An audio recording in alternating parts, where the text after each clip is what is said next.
Are you curious about trying EMDR therapy but don't know where to start? Well, today we're going to dive into how to find a qualified EMDR therapist in our part 2 of 4 series all about EMDR. You might be wondering about how do I find the right person? How do I know if they're qualified? What if I pick the wrong person? We're going to break this down together so that you can make an informed and confident choice.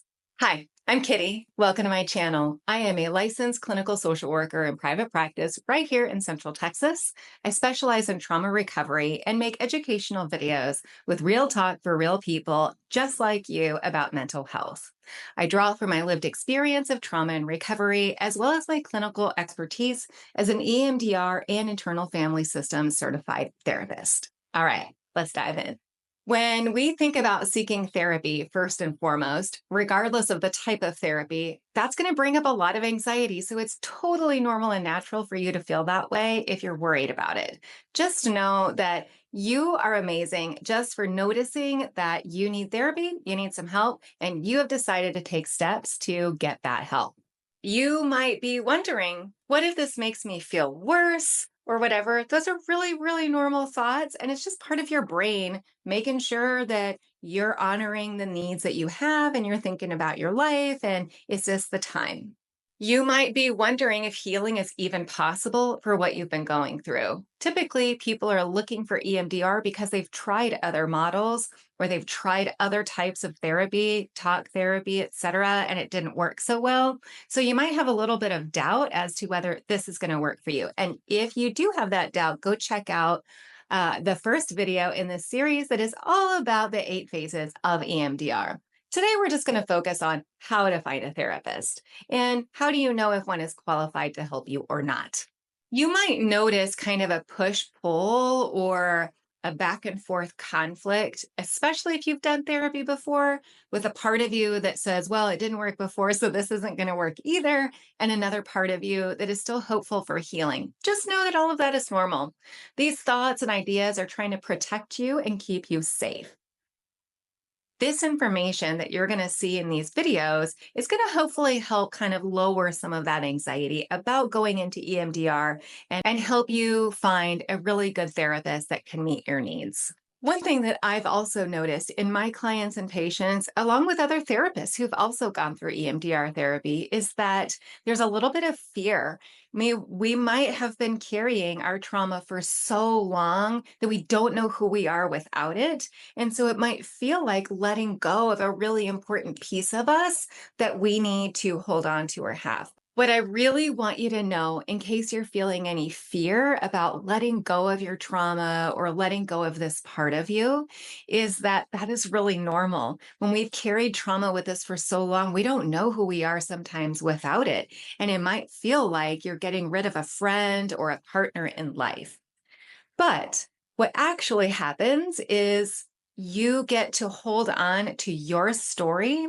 You get to claim your experiences. Nobody is erasing your memories. Nobody is taking anything from you. In fact, you now get to relive the positive parts of maybe your childhood. I know a lot of times what I see is clients don't have a lot of memories of their childhood, especially if they experienced trauma. And so what that means is not only have they forgotten and suppressed the negative parts, but also the positive parts. And so what ends up happening is that we reclaim all of our memories, the good and the not so good. But we can let go of the emotional reactivity, the flashbacks, the disturbance related to those negative memories. So nobody is taking anything from you. They're actually giving you something back that you might have missed or even forgotten that you missed, right? So just know that if you're feeling any fear about doing this work or letting go of your trauma, it's normal. And definitely talk to your therapist about it, okay? The first step when seeking an EMDR therapist is one, check their training. You can absolutely ask. A lot of times people go through an initial training, and that means they are EMDR trained. Then, if they've had an additional year-long, 20 hours long, extensive work, they can be EMDR certified. And the two are different. Now, each of them can work with you just fine. It doesn't mean better or worse, but there is a distinction that most people kind of, even therapists, get a little lost in. There is a difference between being trained and certified. Do they have any areas of specialization within EMDR? So you can have EMDR for veterans or EMDR for maternal medicine. You can have EMDR for complex PTSD, dissociation, addiction, all kinds of little avenues that clinicians can take to specialize in a particular issue or subset of EMDR and trauma. So ask, what is your level of training? And are there any areas of expertise or specialized training that you have received? The next thing you can ask is, what is their experience with your particular issues? So it's not a one size fits all. If you're seeking help for something specific like childhood trauma, anxiety, or grief, you can ask, have you worked with clients experiencing the challenges that I've got going on? And this can assure all of the parts of you that are still anxious about this that the therapist has the right expertise for what you've got going on for you. The next thing to know is that EMDR is not just eye movements. It's often integrated with other therapies and modalities and interventions. So the next thing that you can ask your therapist is, how do they integrate EMDR into their overall therapy approach? Some people combine EMDR with talk therapy or body-based therapies, yoga, narrative therapy, internal family systems, which is what I do, to create a tailored way of working with you and their clients in particular. If someone just says, I am an eclectic therapist, you need to get more details than that. Okay. I'm just telling you, like, that's not really, they should have an underpinning. You may not understand the underpinning or the details of it, but they should have a theoretical underpinning of how they work. And so you can just ask, how do you integrate EMDR with all the ways that you work? Some folks are just straight up EMDR. Some integrate some other modalities. There's no right or wrong way necessarily to go about it, but definitely ask, how do they treat EMDR within how they work in a broad approach? The next thing you can ask is about safety and stabilization. So EMDR can bring up really strong emotions. So you need to feel safe before diving into that deeper work. So you can ask the therapist, how do you prepare clients before starting the reprocessing phase of EMDR? So this is going back to that first video I did about the 8 phases of EMDR. This is going to be about, how do they handle phase 1 and 2 and 3 potentially, not just straight up reprocessing, but how do they get you and their clients ready for the reprocessing? The fifth thing you can ask is really about logistics. So these are kind of like practical things like session frequency, availability, format. Do they do online, in person? What do they prefer? How often should you meet? These details are really important for you to see if this clinician, really any therapist in general, is going to work for you.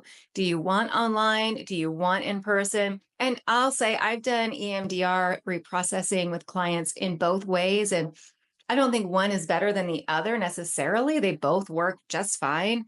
But ask them. They do intensives. So there can be EMDR intensives that are really great for kind of getting through a bunch of stuff really quickly in one session, although it's a long session. So just ask them, what is their cadence or their way of working with their clients about frequency, cost, availability, time, all of those good things. That should definitely be a two-way conversation. So the last thing to know is trust your gut. Ultimately, your body will tell you whether this therapist is right for you. Now, maybe you don't have a lot of trust with that gut feeling, and that's okay. If any part of you is like, nah, I don't think so, this is not the person for me, I want you to honor that. That is a protector part in you that's really rooted in keeping you safe. So just know that no matter the modality that a therapist uses, the number one key to success in therapy is, how safe do you feel with this person? That it doesn't matter how great of a therapist they are, how great the modality is. If you don't feel safe with them, it's not going to work for you. You should always feel a felt sense of safety and general trust with your therapist. And if you don't feel that, either let your therapist know that and they can help you process that and see what's going on for you, or find a new therapist that you do feel that with. Kind of think of it as the difference between an I don't wanna and a hard no. I would expect that if you're going in for trauma therapy, there are going to be some unsureness about it or some fear about it or a trepidation kind of a feeling. That is totally normal. And so just know that you're going to feel that. We're not looking for a, yeah, let's go, right? That's not the goal. The goal is generally, do I feel safe? Like kind of like a, oh, okay, I got to do this, right? This is going to suck, but we're going to get through it versus a hard no. I really want you to listen to that hard no in your body because your body is wise and it knows when something is safe and when it is not, generally speaking. Finding the right EMDR therapist is so courageous, and I'm proud of you. It is not easy to say, yes, I've got trauma. Yes, I want EMDR. Yes, I need help. And so you're doing amazing work. Even if all you're doing is coming and watching this video, that is still a first step of thinking about getting better and how your life could get better by processing all of your trauma. Your brain is designed to heal. It is wired for healing. It's called the adaptive information processing, right? Like we have terms for it. Your brain knows what to do. You just need a good EMDR guide and facilitator to help you get there. And by finding one that you trust, you can heal. You can heal. You can move forward into the life that you've always wanted to lead. If you have stayed with me this far, thank you so much. Like, subscribe, share. Let's make this information accessible to everyone who may not otherwise get to see it. If you have any comments or questions or wonderings, just post them in the comment below and I'll get to them as soon as possible. And always remember, calm, curiosity, and compassion is the key to reconnecting us all in this very divided world.